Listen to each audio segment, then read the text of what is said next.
美国在亚太地区的核武器部署，这都是绝密信息呀。那它是怎么泄露给中共的呢？今天咱们就来看看中共的美人计回报到底有多丰厚，以及中共培养间谍的两所顶级学校到底是哪里。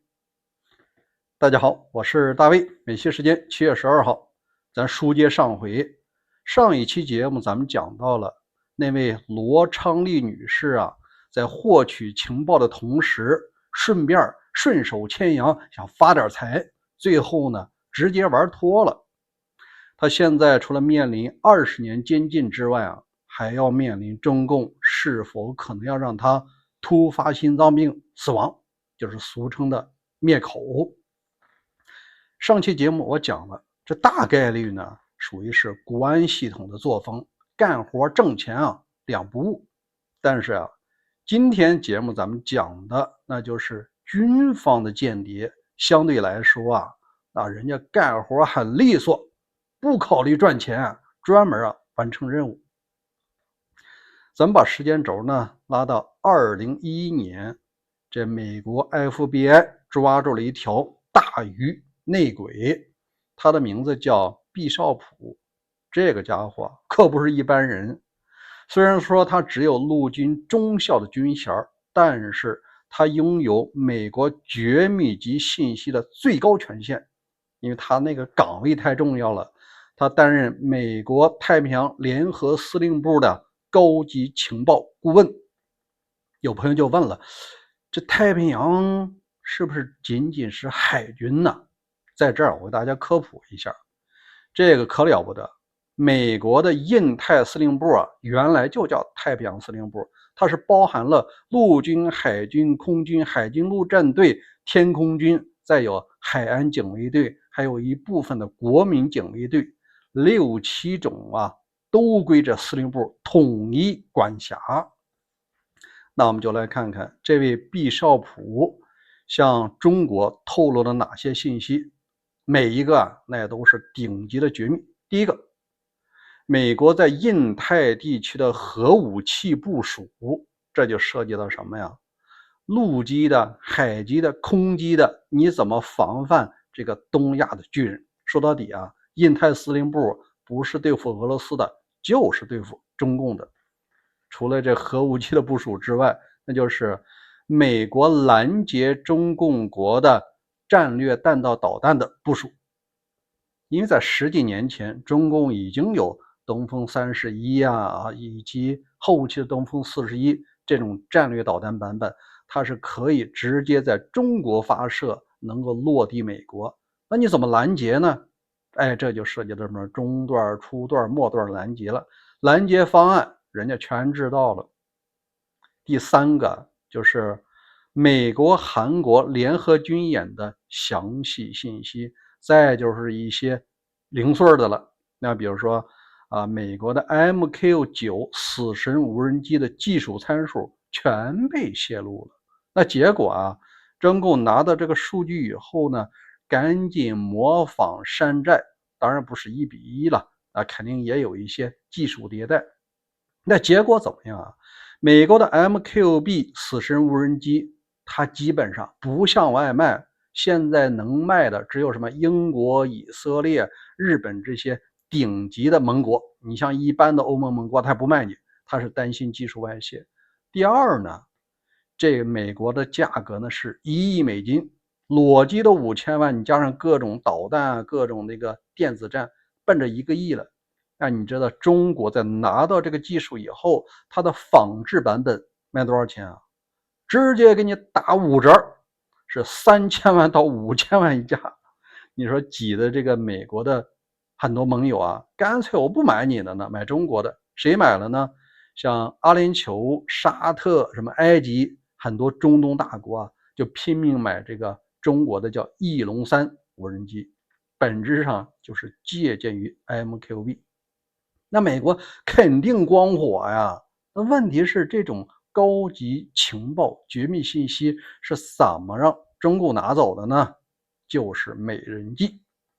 咱把时间轴拉到2011年，这位中年离婚的大叔，他呢是参加了一个活动会议，其中在会上就遇到一个27岁来自中国的留学生，当时啊他是持有这个留学签证，在这个大学里边上博士，而且学的呢就是房务，风度翩翩，是举止端庄，直接就把这位60多岁了迷上了。你看俩人差了是32岁，居然迅速的擦出了火花，变成了情侣关系。你说这位高级情报顾问，他当然也接受过反间谍的训练。当时啊，他也对这个小女孩进行考察，人家小女孩不求别的，就喜欢这样的大叔，这样的成熟、风趣、稳重啊，简直就是他的人生了。什么情报都不提。但交往了1年左右啊，他开始说了，感情既然稳定下来了，我正在完成大学的关于房屋的一些研究，我要写论文呢，我需要一些 MQ9 的信息，你能不能在不违反这个保密的情况下给我透露一些？你想那家伙已经这个迷上了啊，你要这个东西给你吧，他可能也会认为中共你有能力来模仿这东西吗？你图有图纸，你能不能做出来？他大意了，这还仅仅是第一步，有了开始就有2，就有3，就有后期。但是后期他是怎么完成这个主动交代的呢？不是金钱，也不是美色。在这儿咱必须说一下，中共的这些女间谍，人人他都是心理学的高手，倒不是 PUA 啊，他是什么呢？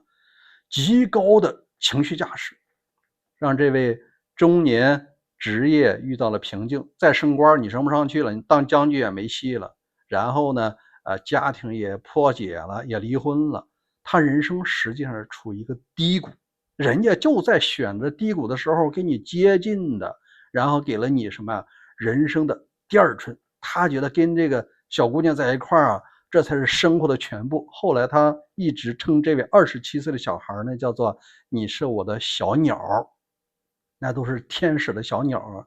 这位小鸟也给他海誓山盟说，等你退休了，我毕业了，咱们就结婚啊，咱们要在哪儿买房子，咱们要生一堆孩子，过上幸福的生活。你看这位60岁的被这位27岁迷上了，所以后期核武器的部署和盟国的关系、拦截系统这些全部说了。当然还有一些啊，咱就不用跟你详述了。那他泄露这么多，后期抓着以后啊，大家有个细节，就是他确实被迷住了。为什么美国司法部没有起诉这个女间谍？这个案件中始终说1号人物，只用代号。但是啊，有一些人通过一些第三方信息得到了这位女士的一些模模糊糊的信息，还不准确。首先，这位女士啊，姓何，她的英文名叫做克劳福迪，当然了，中文名现在都没人知道。没有起诉，说明什么？这个人大概率已经闻风而逃，已经回到中国了。人家实际上就拿了个大满贯，圆满的完成了任务，而且自己啊又没有花钱。他和这罗昌利啊完全是两种典型。在节目最后，我想给大家说一下，中共的间谍系统啊是非常庞杂的，但是你要详细理一理啊，也就那么几家。最大的是国家安全部，另外呢还有这个外交部系统，还有这个外联部、中联部系统，再加上统战部系统，还有贸促会，多多少少都有和间谍沾边的，都有收集军事、政治、经济啊技术情报的这些责任。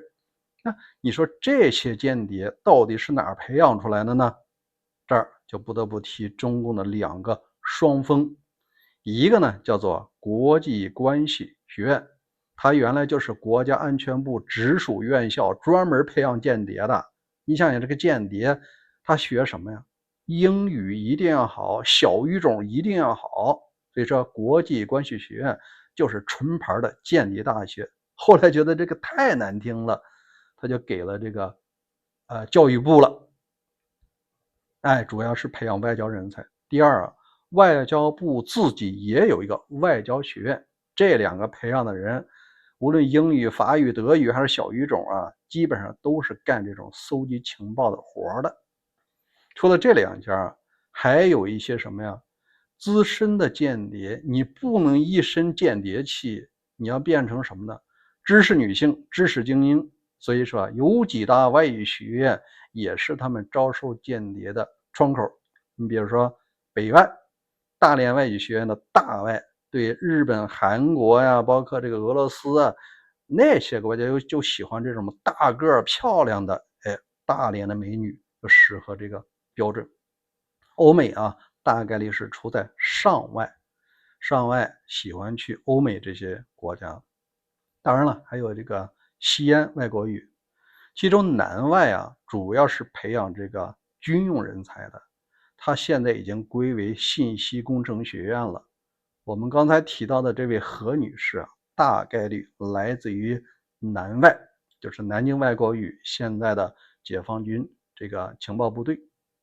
那有人就问了，谁愿意把自己的女儿、儿子去做间谍呢？大多数啊，他还是普通人，希望靠这个改变自己的命运。真正的权贵的孩子啊，是不会当间谍的，他们大概率毕业以后是直接出国留学了。就比方说，习近平的女儿是读哈佛回来了，而这些平民的孩子就有可能冒着生命的危险去干这种间谍的事情。好，关于这件事儿，您怎么看？欢迎在留言区留言，咱们下期再会。